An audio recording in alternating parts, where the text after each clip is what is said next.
Yes, reka mbasuhuze kandi mbifurize kugira ibihe byiza, mbifurize kugira impagarike n'ubugingo nshuti bakunze mugenda abana twaba dukurikira mu Rwanda ari majyepfo abarangiruguru burasirazuba uburengerazuba ndetse n'umujyi wa Kigali. Mwese reka nizere ko mukomeje kugubwa neza cyane. Reka mpera ku nkuru rero yatangajwe ivuga ko Imbwa Yahawe Igihembo cyo gukina filime. Inkuru yatangajwe cyane, inkuru yatangajwe n'abantu benshi, ni inkuru abantu benshi bakomeje bavuga ati ibi bishoboka bite. Imbwa yitwa Panda yo mu bwoko bwa Icelandic Sheepdog yegukanye igihembo cy'ikirenga cya Palm Dog Award muri Cannes Film Festival 2025 kuko byatangajwe kwa gatanu tariki 23/2025 nyine Gicurasi.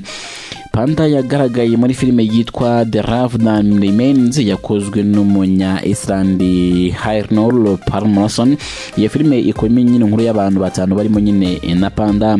Umuhango wa Palm Dog ubera ku mucanga nyine wa Cannes umunsi umwe mbere yo gutanga Palme d'Or igihembo nyine nyamukuru cya festival. Panda ntiyabashije nyine kwagera, ariko habonetse imbwa isa nawe yakiriye igihembo nyine iherekejwe n'umwe mu batunganyijwe nyine batunganyije filime. Panda we yohereje video nyine yo gushimira ariko mu modoka nyine anyura mu misozi ya Iceland.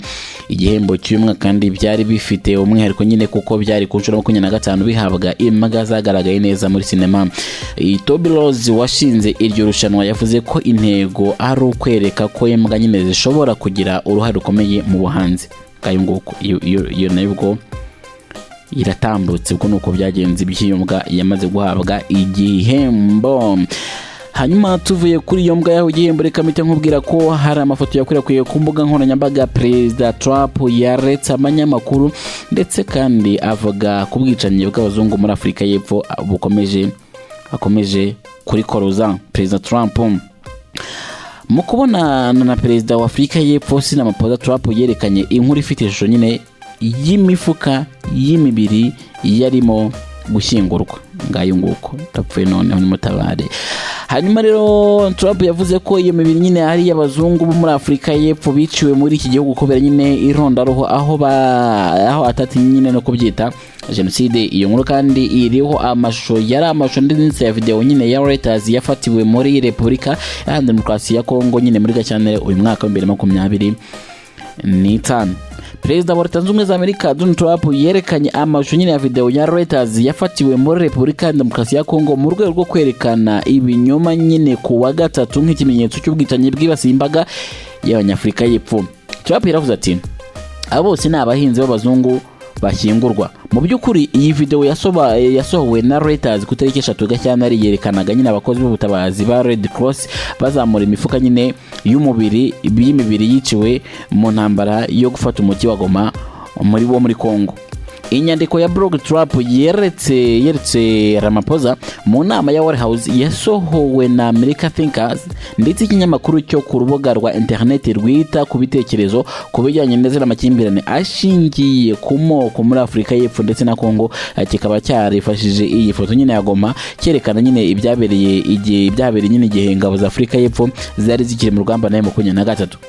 Umunyamakuru w'ibiro ntaramakuru by'Abongereza Reuters wafasha aya mashusho akomeza gukoze nyine Sony White House ni Ari Katati wari Goma nyine hagaragara nyine itangazamakuru cya Reuters avuze ati mu mboni z'isi yose President Trump yakoresheje ishusho yanjye, akoresha amashusho nafashe muri DRC, agerageza kumvisha Perezida Ramaphosa ko nyine mu gihugu cye abazungu bicwa n'abirabura. Umwuka hagati ya Washington ndetse na Pretoria ntabwo wifashe neza kuva aho Trump agiriye ku butegetsi. Muri iki cyumweru Ramaphosa yasuye Washington kugira ngo nyine agerageze kunoza umubano na Amerika nyuma y'uko Trump anenze amategeko agenga ubutaka muri Afurika y'Epfo. Washington ikavuga ko ayo mategeko yashyiriweho kwibasira abahinzi ndetse b'abanyantege nke ndetse b'abanyamuke babera nyine ubwo n'abazungu, mu gihe Afurika y'Epfo yo ibihakana ahubwo igashimangira ko ari amategeko agamije gusaranganya ubutaka. Aho ni muri Afurika y'Epfo kwa Perezida Sinamapoza. Ngarutse muri Kongo rero, muri Kongo Joseph Kabila Kabange uhoze ari perezida wa Repubulika ya Demokarasi ya Kongo yahakanye amakuru yo mu minsi yashize avuga ko yaba yarageze mu mujyi wa Goma, avuga ko azawerekeza mu minsi mike iri imbere. ngaho da. Kabila Kabange yabitangarije mu ijambo rye yaraye ageje ku banyekongo. Ni ijambo ndetse yavuze nyuma y'amasaha make Sena ya Repubulika ya Demokarasi ya Kongo imwambuye ubudahangarwa yari afite nka senateri w'ubuzima bwe bwose, ndetse ikanatanga uburenganzira bwo kumukurikirana mu nkiko. Byitezwe ko mu minsi mike urukiko rukuru rwa gisirikare ruzatangira kumuburanisha ku byaha birimo kujya mu mutwe ugambiriye gukura ubutegetsi ndetse n'ubugambanyi. N'ibyaha kandi uyu mugabo yashinjwe nyuma y'uko mu minsi ishize byatangajwe ko yari mu mujyi wa Goma usanzwe ugenzurwa n'umutwe wa M23 wa Kinshasa, imaze igihe nyine ivuga ko ahiyikiye. Kabila Kabange mu ijambo yari yavuze yahakanye ko atigeze agera muri uriya mujyi nk'uko nyine byavuzwe. Yavuze ko ibyemezo birimo kumukurikirana nyine mu nkiko, gufatira imitungo ye yose ndetse no guhagarika ibikorwa by'ishyaka rye rya PPRD, Kinshasa yafashe imuhora kwerekeza mu bice bigenzurwa n'M23 yabihubukiye. Ubwo ni Dias yavugaga. Yaravuze ati ukuri niba ariko gukenewe twongeye kuguhabwa mu minsi mike ishize nyuma y'igihuha cyohereje cyanyuze ku mihanda cyangwa se ku mbuga nkoranyambaga, havuzwe igihuha cyoroheje cy'uko nyine naba narigoma aho nzerekeza nyine mu minsi ya vuba. Nk'uko nyine byavuzwe ahandi, ubutegetsi buriho i Kinshasa bagafashe ibyemezo bidakwitse binarimo nyine guhubuka guteye ubwoba, ndetse kandi ibishimangira nyine uburyo demokarasi ikomeje gukendera mu gihugu. Kabila mu ijambo rye nyine kandi yashinje ubutegetsi bwa DRC nyine gutererana abaturage bo mu burasirazuba bw'ikiriya gihugu, ndetse no kubahanahana biciye mu kubafungira serivisi zitandukanye zirimo iz'amabanki ndetse n'iz'ingendo. Yavuze ko ibyakozwe na Kinshasa ari ukuniga ndetse bari abaturage ndetse no gushyira ubuzima bwabo mu kaga birenze ibyigeze bibaho. Joseph Kabila Kabange ndetse yayoboye RDC hagati ya 2001 ndetse na 2019. Nibwo bwa mbere uyu mugabo usigaye aba mu buhungiro yari yineguye nyuma yo kuva nyine ku butegetsi, yasigiye Perezida Felix Antoine Tshisekedi Tshilombo, ariko nyine bombi bakaza gushwana nyuma y'igihe gitoya. Ubwo ni Joseph Kabila Kabange ndetse na Perezida nyakubahwa Perezida Tshisekedi Tshilombo wa Kongo. Gusa ibyo bibaye mu gihe yamaze kunenga, ubwo ni Kabila yamaze kunenga imikoranire ya leta ya Kongo ndetse n'umutwe wa FDLR, ashimangira ko ifite ingaruka mbi cyane ku mutekano w'akarere.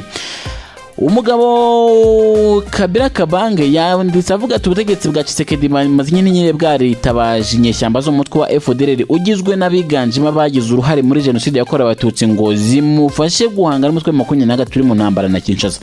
Mu by'impande zombi kandi zumvikanye kandi ubwo zatangiraga gukorana, nuko nyuma yo kwirukana M23 zagombaga gukomereza mu Rwanda zigakuraho ubutegetsi bwa Perezida Paul Kagame. Tshisekedi ubwe yumvikanye inshuro nyinshi yigamba ko azarasa u Rwanda agakuraho ubutegetsi bwa Kagame yakunze kwita umwanzi w'igihugu cye gifite. Leta y'u Rwanda ku rundi ruhande yakunze kugaragaza imikoranire ya Kinshasa na FDLR nk'impamvu muzi y'umutekano muke umaze imyaka hafi 30 mu burasirazuba bwa DRC. U Rwanda kandi rwemera ko rumaze igihe nyine rwarafashe ingamba z'ubwirinzi mu rwego rwo kwirinda ko ziriya mpande zombi zaruhungabanyiriza umutekano.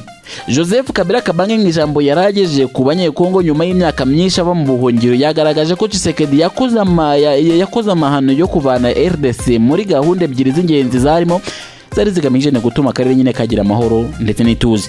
Ni gahunda zarimo amasezerano ku mutekano, ituze ndetse n'iterambere mu karere k'ibiyaga bigari, ndetse na gahunda z'ubwumvikane ku mahoro, umutekano ndetse n'ubufatanye muri Repubulika Iharanira Demokarasi ya Kongo ndetse no mu karere. Joseph Kabila yunzemo ko ikosa riremereye kurushaho Tshisekedi yakoze ari ukuba yarafashe FDLR akayigira nyine umufasha w'ingabo za leta za RDC, ubwo ni FRDC. Ibyo ashimangira ko byugururiye amarembo nyine amakimbirane yo muri Kongo ngo akwira akarere kose. Yavuze ati ibikomeye kurushaho mu kugira imitwe y'igambire nyine kibi ya FDLR n'amagana y'indi mitwe yitwaje intwaro yafashaga abafasha nyine b'ingabo za leta ya Kongo. Guverinoma yafunguye nyine amarembo yo gukwiza amakimbirane mu karere, ibifite ingaruka nyine ziremereye ku mutekano ndetse n'umudendezo wa karere. Kabila yavuze ko DRC ifite igisirikare gikomeye kidakeneye ubufasha bwa FDLR, ashimangira ko intege nke gisigaye gifite zishingiye ku kuba nyine kiyobowe nabi. Ngayo nguko aho ni mu gihugu cya Repubulika Demokarasi ya Kongo. Ngayo nguko ubwo reka mbashimire cyane inshuti bakunzi bacu, mukomeze kubana natwe, mukomeze kudukwishyira 5 kuri 5 kuri Nonaha TV. Reka mbashimire, amakuru yo aracyakomeje. Bye bye.